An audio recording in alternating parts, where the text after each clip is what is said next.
I held on tightly to Kenny's hand as we walked through the darkness and the woods. Not because I believed in ghosts. Believing in ghosts was for idiots.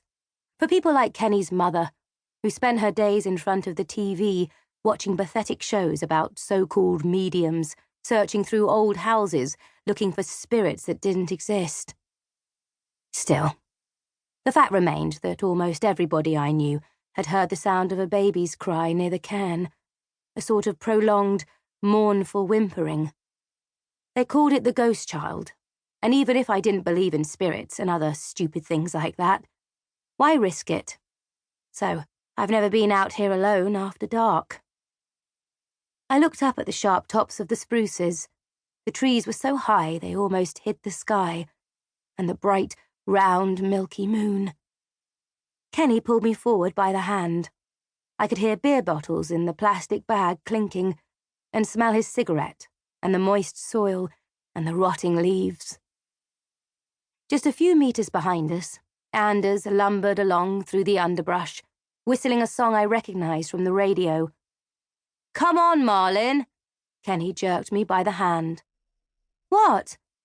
"You're slower than my mum! Are you drunk already?" The comparison was unfair. Kenny's mother weighed at least 400 pounds, and I'd never seen her walk anywhere, besides from the couch to the bathroom, and even that left her out of breath. "Shut up," I said, hoping Kenny could tell I was joking, hoping he'd know I meant it with love and respect. We'd been together for only 2 weeks, in addition to the unavoidable and awkward make-out session in his bed, which stank of dogs. We'd devoted our time to establishing our roles.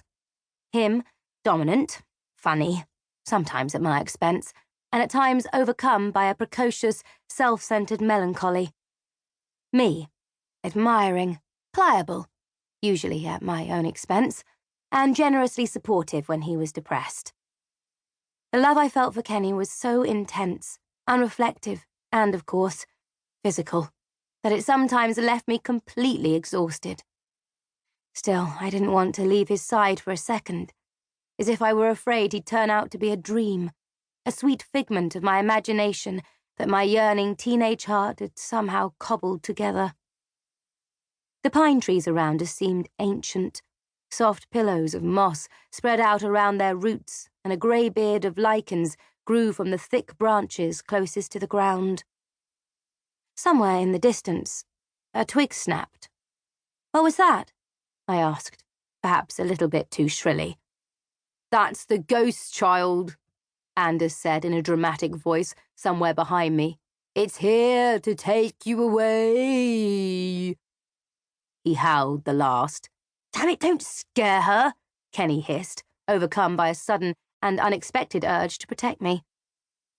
I giggled, stumbled over a root, and came close to losing my balance, but Kenny's warm hand was there in the darkness. The bottles in the bag made a muffled clinking sound as he shifted his weight from one foot to the other to support me. The gesture made me warm inside. At that point, the trees thinned out, as if stepping to the side, made room for a little clearing where the stones of the cairn stood.